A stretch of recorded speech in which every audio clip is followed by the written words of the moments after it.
നമസ്കാരം, പ്രവാസി മലയാളിയിലേക്ക് സ്വാഗതം. കോവിഡ് വകഭേദമായ ഒമിക്രോൺ വ്യാപന പശ്ചാത്തലത്തിൽ നിയന്ത്രണങ്ങൾ കടുപ്പിക്കുകയാണ് ഗൾഫ് രാഷ്ട്രങ്ങൾ. ഈ സാഹചര്യത്തിൽ വിദേശ രാജ്യങ്ങളിലുള്ള തങ്ങളുടെ പൗരന്മാരോട് എത്രയും വേഗം മടങ്ങിവരാൻ ആവശ്യപ്പെട്ടിരിക്കുകയാണ് Kuwait. France, Germany, Spain, Italy എന്നീ യൂറോപ്യൻ രാജ്യങ്ങളിൽ നിന്ന് കൂടി കുവൈറ്റുകളോട് തിരിച്ചുവരാൻ വിദേശകാര്യ മന്ത്രാലയം ആഹ്വാനം ചെയ്തു.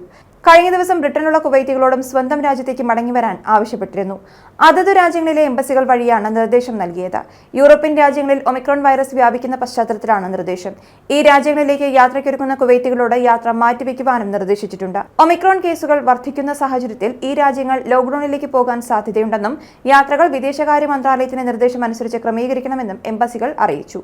2020 കോവിഡ് വ്യാപനമുണ്ടായപ്പോൾ വിവിധ രാജ്യങ്ങളിൽ കുടുങ്ങിയ പൗരന്മാരെ കുവൈറ്റ് ബൃഹത് ദൌത്യത്തിലൂടെ തിരിച്ചെത്തിച്ചിരുന്നു. വിമാനങ്ങൾ അയക്കുകയും സർക്കാർ ചെലവിൽ ആഡംബര ഹോട്ടലുകളിലടക്കം ക്വാറന്റൈൻ ഏർപ്പെടുത്തുകയും ചെയ്ത കുവൈറ്റ് സ്വന്തം പൗരന്മാരോടുള്ള കരുതലിൽ അഭിനന്ദനം ഏറ്റുവാങ്ങിയിരുന്നു. ആഫ്രിക്കൻ രാജ്യത്ത് കുടുങ്ങിയ ഒരു പൗരനെ കൊണ്ടുവരാൻ മാത്രമായി അന്ന് വിമാനം അയച്ചിരുന്നു. കുവൈത്തിൽ കോവിഡ് രോഗികളുടെ എണ്ണം 4 ലക്ഷം കവിഞ്ഞ പശ്ചാത്തലത്തിലാണ് അധികൃതർ നിയന്ത്രണങ്ങൾ കടുപ്പിക്കുന്നത്. കോവിഡ് രോഗികളുടെ എണ്ണം 4,19,314 രേഖപ്പെടുത്തിയതായി ആരോഗ്യ മന്ത്രാലയം വെളിപ്പെടുത്തി. രാജ്യത്ത് കോവിഡ് രോഗികൾ വർദ്ധിച്ചുവരുന്ന സാഹചര്യത്തിൽ ആരോഗ്യ മന്ത്രാലയം കനത്ത ജാഗ്രതാ നിർദ്ദേശവും നൽകിയിട്ടുണ്ട്. രാജ്യത്താകെ വൈറസ് ബാധിതരുടെ എണ്ണം 4,19,314 ഉയരുകയും കഴിഞ്ഞ 24 മണിക്കൂറിനുള്ളിൽ 171 പേർ കൂടി രോഗമുക്തരാവുകയും ചെയ്തു. അതേസമയം കോവിഡ് മരണങ്ങളൊന്നും റിപ്പോർട്ട് ചെയ്തിട്ടില്ല.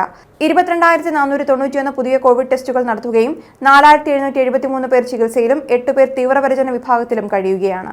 4.4% ടെസ്റ്റ് പോസിറ്റിവിറ്റി നിരക്കെന്നും ആരോഗ്യ മന്ത്രാലയം അറിയിച്ചു. രാജ്യത്ത് കോവിഡ് രോഗികളുടെ എണ്ണം ഉയർന്നതോടെ ജനുവരി 9 ഞായറാഴ്ച മുതൽ ഫെബ്രുവരി 28 തിങ്കളാഴ്ച വരെ അടച്ചിട്ട സ്ഥലങ്ങളിൽ നടക്കുന്ന എല്ലാത്തരം സാമൂഹിക പരിപാടികളും താൽക്കാലികമായി നിർത്തിവെക്കാൻ മന്ത്രിസഭ തീരുമാനിച്ചതായി സർക്കാർ കമ്മ്യൂണിക്കേഷൻ സെന്റർ അറിയിച്ചു. അതേസമയം കുവൈറ്റിലും മറ്റ് ഗൾഫ് രാജ്യങ്ങളെ പോലെ കോവിഡ് വകഭേദം ഒമിക്രോൺ വ്യാപിക്കുന്നതായി റിപ്പോർട്ട് ചെയ്തിട്ടുണ്ട്. കോവിഡ് സുപ്രീം സമിതി ചെയർമാൻ ഡോക്ടർ ഖാലിദ് അൽ ജാറളയാണ് ഒമിക്രോൺ വ്യാപനത്തിന്റെ തീവ്രതയെക്കുറിച്ച് അറിയിച്ചത്. സർക്കാർ നടപ്പിലാക്കിയ കോവിഡ് പ്രതിരോധ നടപടികളോട് ജനങ്ങൾ സഹകരിക്കണമെന്നും ഡോക്ടർ ആവശ്യപ്പെട്ടു. ലോകവ്യാപകമായി കോവിഡ് രോഗബാധിതരുടെ എണ്ണം കൂടുന്ന സാഹചര്യത്തിൽ വിദേശയാത്രകൾ മാറ്റിവെക്കാൻ പൗരന്മാരോട് കുവൈറ്റ് നിർദ്ദേശം നൽകിയിരുന്നു. വിദേശകാര്യ മന്ത്രാലയമാണ് രാജ്യത്ത് നിന്ന് യാത്രയ്ക്കൊരുങ്ങുന്ന കുവൈറ്റ് പൗരന്മാർക്ക് ഇത്തരമൊരു നിർദ്ദേശം നൽകിയത്. ലോകവ്യാപകമായി ഇപ്പോൾ കോവിഡ് ബാധിതരുടെ എണ്ണത്തിലുണ്ടാകുന്ന വർധനവ് രോഗം പിടിപെടാനുള്ള സാധ്യത വർദ്ധിപ്പിക്കുന്നതിന് പുറമെ വിവിധ രാജ്യങ്ങളിലെ ആരോഗ്യ സുരക്ഷാ നിബന്ധനകളിലും മുൻകരുതൽ നിർദ്ദേശങ്ങളിലും മാറ്റം വരുത്തുവാനും സാധ്യതയുണ്ടെന്ന് കുവൈറ്റ് വിദേശകാര്യ മന്ത്രാലയം കഴിഞ്ഞ ദിവസം പുറത്തിറക്കിയ അറിയിപ്പിൽ പറയുന്നു.